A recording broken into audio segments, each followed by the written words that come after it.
Leo, kumusta po kayong lahat? So yan Leo, maraming salamat po pala sa walang sawang pagsubaybay sa ating pong mga reading, and kung ikaw ay bago pa lang sa ating channel, mag-subscribe na po kayo, then i-click mo na rin yung ating notification bell para lagi kang updated sa ating mga bagong upload. So hayan Leo, sa mga interested para sa ating private reading and rituals, iiwan ko na lang po yung link ng aking Facebook sa ating pong description box below. Then ayan, message nyo lang ako guys sa mga gusto mag-inquire. So ayan, ang reading pala natin guys is ganap sa inyo ngayong July 2025. Okay? Ganap sa inyo ngayong July 2025. So by the way guys, bago tayo mag-start, ayan, maganda pa rin na alam nyo ang inyong Sun, Moon, Rising, and Venus sign para sa iba pang guidance. Okay? So tignan natin Leo, Sun, Moon, Rising, and Venus sign. Leo, Sun, Moon, Rising, and Venus sign. Ganap po. May nakikita akong travel na paparating po kay Leo ngayong July 2025. So, basahin natin Ace of Wands, beginning, creativity, idea, offering, birth, and will. So, yung iba sa inyo guys, nag-explore pa rin. Hindi mo pa rin alam, Leo, kung ano talaga yung gusto mo, no? Pabago-bago yung isip mo, maraming gumugulo sa isip mo ngayong July, ang dami mong nare-realize, ang daming tamang duda, ang daming bagay na nagpapabother sa inyo na hindi mo naman dapat iniisip, no? So, ang pinapakita kasi sa akin guys, nagiging distraction sa inyo, itong pag-overthink mo na to. And madalas lumilipad yung isip mo, no? So, kung hindi mo kasi mahanap yung right path para sa inyo guys, ang pinapakita sa akin guys,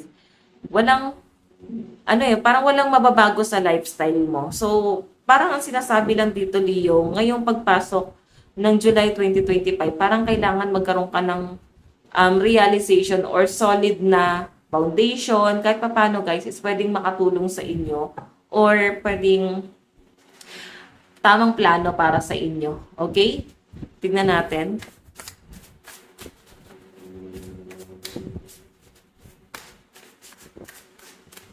Leo.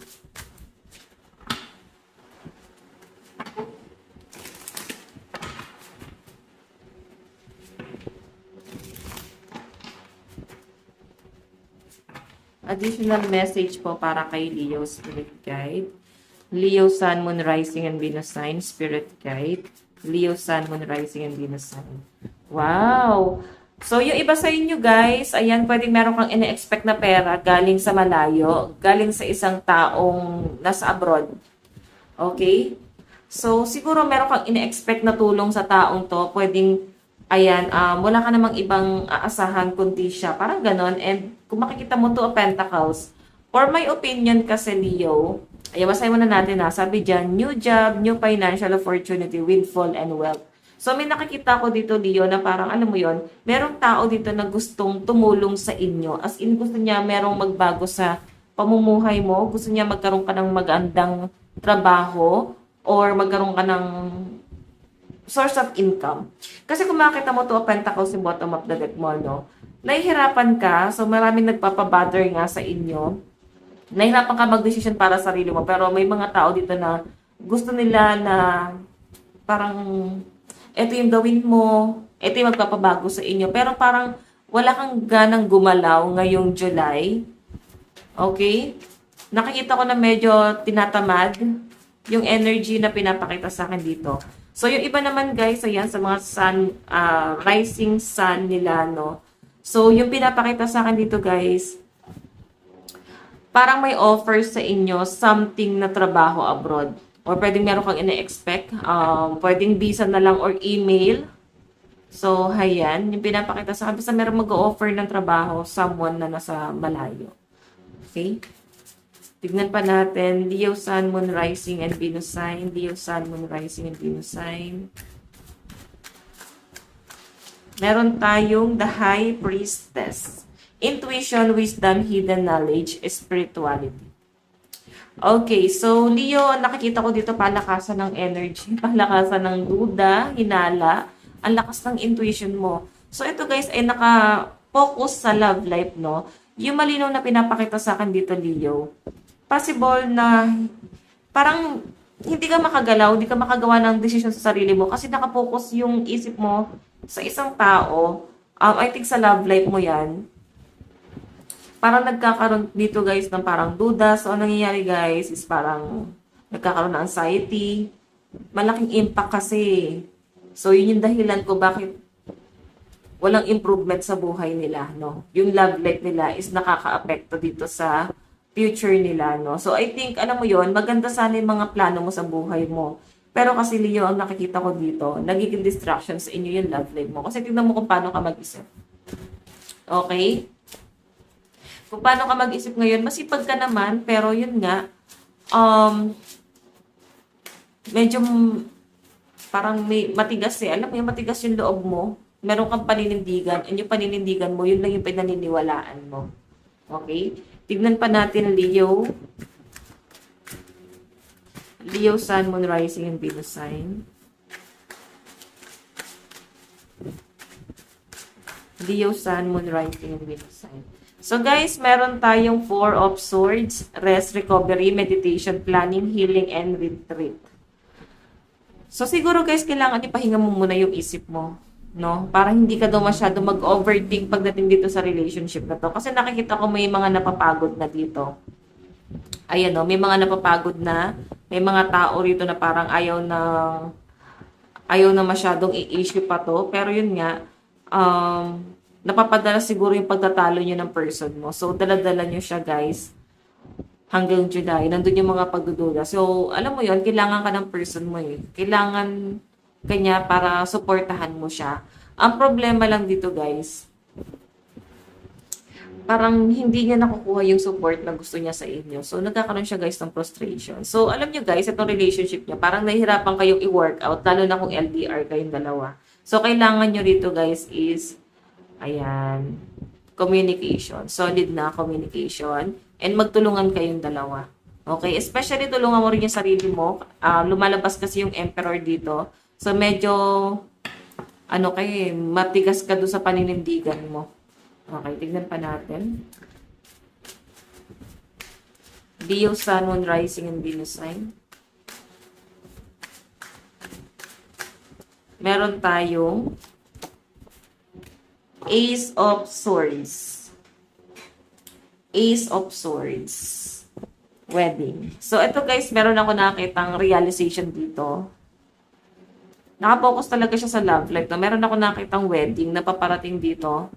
So, siguro may plano naman sa inyo yung person mo. Kasi nakikita ko maganda yung love life mo. Yun nga lang guys, dahil nga sa mga pagdududa. So, yun yung nagpipigil, no? Para i-work out itong relationship na to. Then yung iba sa inyo guys, kung single ka naman, may nakakita kasi ako ditong takot para sa inyo. Ang dami nag-o-offer, ang daming opportunity. Pero mas nabubuo sa inyo yung takot mo eh. Natatakot ka na sumubok, natatakot ka dun sa thinking na parang ano yung magiging resulta, baka negative. So, yung mangyayari guys, wala ka talagang masisimulan kasi nandoon ka sa high priestess, nakapokus ka lang lagi sa mga what if mo, na hindi naman guys, makakatulong talaga sa inyo. Okay? So, titignan pa natin, Leo, Sun, Moon, Rising, and Venus sign. Okay? Using ko lang to. Okay.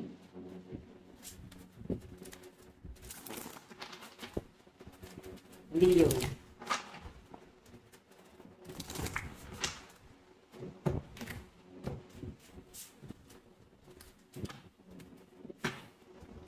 Leo, Sun, Moon, Rising, and Venus sign.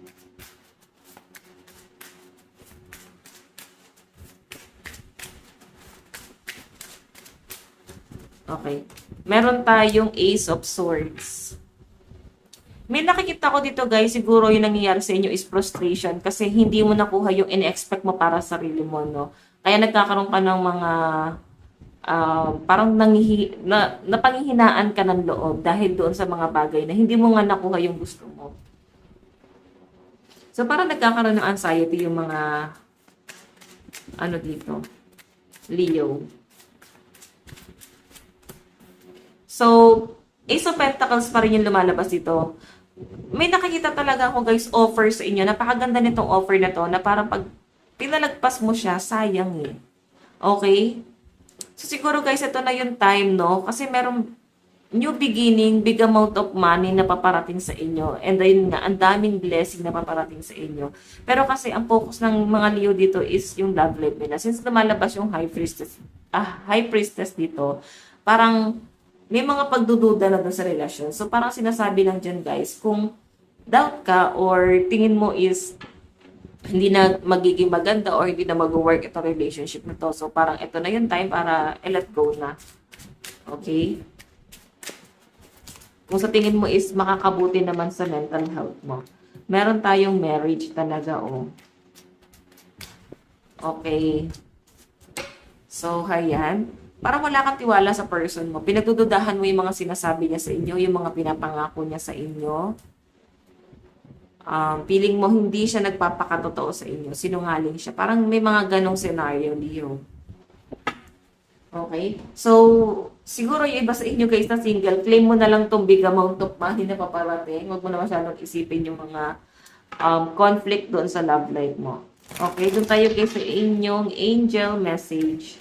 Angel message para po kay Leo. Leo, Sun, Moon, Rising, and Venus sign. Meron tayong 44. Your angels are encouraging you to continue on your present life path with diligence and determination, and even greater success will come in the future. I am supported. Di ba yan, no? Sabi ko sa inyo guys, ang daming taong nakasupport sa inyo, ang daming taong willing tumulong sa inyo, pero ikaw mismo na panghihinaan ka ng loob. So, yung sinasabi nga sa inyo guys, maski yung mga gabay mo, nakasupport sa inyo ngayon. Okay? Kailangan mo lang siya guys ma-appreciate. Message para sa inyo, Leo.